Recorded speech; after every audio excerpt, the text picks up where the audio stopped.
নমস্কার বন্ধুরা, তোমরা সবাই কেমন আছো? আশা করি তোমরা সবাই ভালো আছো। আমিও খুব ভালো আছি। আমি হচ্ছি রুদ্র ফ্রম রুদ্র স্যার বুক। আমার কিছুদিন ধরে একটি পুরনো ড্রয়িং বোর্ড পড়েছিল বাসায়।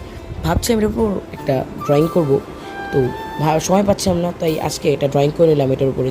এটা হচ্ছে আমার ফেভারিট একটা অ্যানিমে ক্যারেক্টার। তো প্রথমে আমি পেন্সিল দিয়ে এটার উপরে আউটলাইনগুলো করে নিলাম। এরপরে ব্ল্যাক কালার একটা বর্ডার দিয়ে সুন্দর করে এটাকে কালো করে দিচ্ছি এবং যেগুলো আউটলাইন আছে ওগুলোকে ডার্ক করে দিচ্ছি। তো বন্ধুরা, এটা হচ্ছে আমার প্রথম ভয়েস ওভার ভিডিও। তোমরা যদি এই ভিডিওতে আমাকে 1K লাইক কমপ্লিট করো, তাহলে আমি পরবর্তী ভিডিও থেকে ভয়েস ওভার দেবো। তোমরা সবাই প্লিজ আমাকে সাপোর্ট করবে। তোমাদের এক একটা সাপোর্ট আমাকে খুব ইন্সপায়ার করে ভিডিও করার জন্য। তো তোমরা সবাই কমেন্ট করে জানাবে ড্রয়িংটা কেমন হয়েছে। এটাকে আমি দুটো ভাগে বিভক্ত করব। প্রথম ভাগে আমি সুন্দর করে ড্রয়িং করলাম এবং আউটলাইন করে দেখালাম।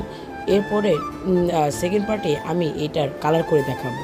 তো তোমরা সবাই কমেন্ট করে জানাবে ড্রয়িংটা কেমন হয়েছে এবং নেক্সট কোন অ্যানিমে ক্যারেক্টারটা আমি আঁকবো সেটা আমাকে কমেন্টে জানাবে। নমস্কার সবাইকে।